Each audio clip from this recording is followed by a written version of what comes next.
مت چھپانا، جو اس کو چھپائے گا وہ دل کا گناہ گار ہوگا اور اللہ تمہارے سب کاموں سے واقف ہے۔ ترجمہ سورۃ بقرہ رکوع نمبر 40۔ جو کچھ آسمانوں اور جو کچھ زمین میں ہے سب اللہ ہی کا ہے۔ تم اپنے دلوں کی بات کو ظاہر کرو گے تو اور چھپاؤ گے تو اللہ تم سے اس کا حساب لے گا، پھر وہ جسے چاہے مغفرت کرے اور جسے چاہے عذاب دے، اور اللہ ہر چیز پر قادر ہے۔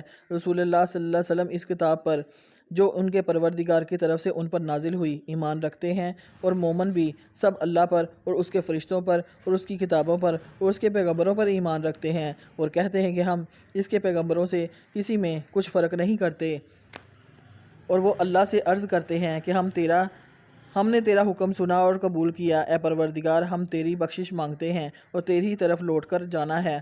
اللہ کسی شخص کو اس کی طاقت سے زیادہ ذمہ دار نہیں بناتا۔ اچھے کام کرے گا تو اس کو ان کا فائدہ ملے گا، برے کرے گا تو اسے ان کا نقصان پہنچے گا۔ اے پروردگار اگر ہم سے بھول یا چوک ہو گئی ہو تو ہم سے مواخذہ نہ کیجیو۔ اے پروردگار ہم پر ایسا بوجھ نہ ڈالیو جیسا تو نے ہم سے پہلے لوگوں پر ڈالا تھا۔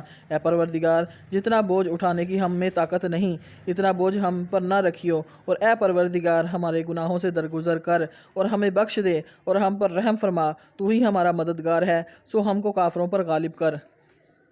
چند احادیث مبارکہ۔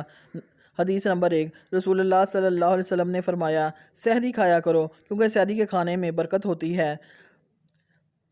حدیث نمبر 2۔ رسول اللہ صلی اللہ علیہ وسلم نے فرمایا، میرے حوض کی لمبائی 1 مہینے کے مطابق ہے، اس کا پانی دودھ سے زیادہ سفید، اس کی خوشبو مشک کستوری سے زیادہ پاک ہے، اس کے پیالے آسمان کے ستاروں کی طرح لاتعداد ہیں، جو ان میں پی لے وہ کبھی پیاسا نہیں ہوگا۔ بحوالہ صحیح بخاری 6579۔ حدیث نمبر 3۔ رسول اللہ صلی اللہ علیہ وسلم نے ارشاد فرمایا، جس نے رمضان کے روزے کو فرض سمجھ کر ثواب کی امید سے رکھا وہ بخشا گیا، صحیح بخاری۔ حدیث نمبر 4۔ فرمان مصطفیٰ صلی اللہ علیہ وسلم ہے، ہر شے کے لیے زکوٰۃ ہے اور جسم کی زکوٰۃ روزہ ہے، اور روزہ آدھا صبر ہے۔ بحوالہ سنن ابن ماجہ۔ حدیث نمبر 5۔ حضرت زید بن خالد سے روایت ہے کہ رسول پاک صلی اللہ علیہ وسلم نے ارشاد فرمایا، جس نے روزے داروں کا روزہ افطار کروایا اسے ان روزوں داروں کے برابر ثواب ملے گا، لیکن ان روزہ داروں کے ثواب میں کچھ کمی نہیں ہوگی۔ سلسلہ ابن ماجہ۔ حدیث نمبر 6۔ فرمان مصطفیٰ صلی اللہ علیہ وسلم ہے، جب رمضان آتا ہے تو آسمان کے دروازے کھول دیے جاتے ہیں، اور ایک اور روایت میں ہے کہ جنت کے دروازے کھول دیے جاتے ہیں اور دوزخ کے دروازے بند کر دیے جاتے ہیں، شیاطین زنجیروں میں جکڑ دیے جاتے ہیں۔ حدیث نمبر 7۔ فرمان مصطفیٰ صلی اللہ علیہ وسلم ہے، حضرت ابو ہریرہ رضی اللہ تعالیٰ عنہ سے روایت ہے کہ رسول پاک صلی اللہ علیہ وسلم نے فرمایا، جو شخص ایمان رکھتے ہوئے اور ثواب کی نیت سے رمضان کے روزے رکھے اس کے سابقہ گناہ معاف ہو جائیں گے۔ سنن ابن ماجہ۔ حدیث نمبر 8۔ رسول اللہ صلی اللہ علیہ وسلم نے فرمایا، اذان اور اقامت کے مابین دعا رد نہیں کی جاتی۔ سلسلہ سنن ابو داؤد۔ حدیث نمبر 521۔ حدیث نمبر 9۔ رسول اللہ صلی اللہ علیہ وسلم نے فرمایا، چاند ہی دیکھ کر روزے شروع کرو اور چاند ہی دیکھ کر روزہ موقوف کرو، اور اگر بادل ہو جائے تو 30 دن پورے کرو۔ سلسلہ صحیح بخاری۔ حدیث نمبر 1909۔ حدیث نمبر 10۔ رسول پاک صلی اللہ علیہ وسلم نے فرمایا، آدمی کے پاس شیطان اس کی نماز میں آتا ہے اور اسے شبہ میں ڈال دیتا ہے، یہاں تک آدمی نہیں جان پاتا کہ اس نے کتنی رکعت پڑھی ہے۔ چنانچہ تم میں سے کسی کو اگر اس قسم کا شبہ محسوس ہو تو اسے چاہیے کہ وہ بیٹھے بیٹھے سہو کے 2 سجدے کر لے۔ سلسلہ سنن ترمذی۔ حدیث نمبر 397۔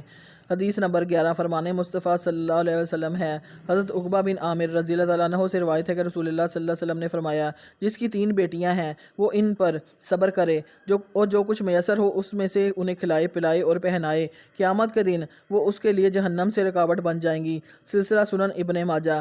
حدیث نمبر 12۔ رسول اللہ صلی اللہ علیہ وسلم نے فرمایا، جب تم میں سے کوئی نیند سے بیدار ہو کر وضو کرے تو ضرور 3 مرتبہ ناک جھاڑے، اس لیے کہ شیطان اس کی ناک کے بانسے میں رات گزارتا ہے۔ سلسلہ بخاری۔ حدیث نمبر 13۔ رسول اللہ صلی اللہ علیہ وسلم نے فرمایا، نماز میں ثواب کے لحاظ سے سب سے بڑھ کر وہ شخص ہوتا ہے جو مسجد میں نماز کے لیے زیادہ دور سے آئے، اور جو شخص نماز کے انتظار میں بیٹھا رہتا ہے اور پھر امام کے ساتھ پڑھتا ہے، اس شخص سے اجر میں بڑھ کر ہے جو پہلے سے پڑھ کر سو جائے۔ سلسلہ صحیح بخاری۔ حدیث نمبر 651۔ حدیث نمبر 14۔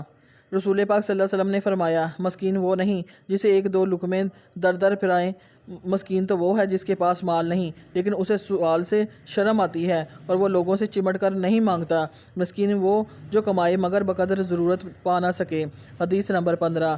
حیا ایمان کا حصہ ہے اور ایمان جنت میں جانے کا باعث ہے، اور بے حیائی کا تعلق ظلم سے ہے اور ظلم جہنم میں جانے کا باعث ہے۔ سلسلہ جامعہ ترمذی حدیث نمبر 2009۔ حدیث نمبر 16۔ رسول پاک صلی اللہ علیہ وسلم نے فرمایا روزہ جہنم کی آگ کے سامنے ڈھال ہے، یعنی روزہ رکھنے سے انسان جہنم کی آگ سے محفوظ رہتا ہے۔ سلسلہ الکافی جیم 4 سواد 162۔ نمبر 3۔ تین چیزیں جو اخلاق کو بہتر بناتی ہیں۔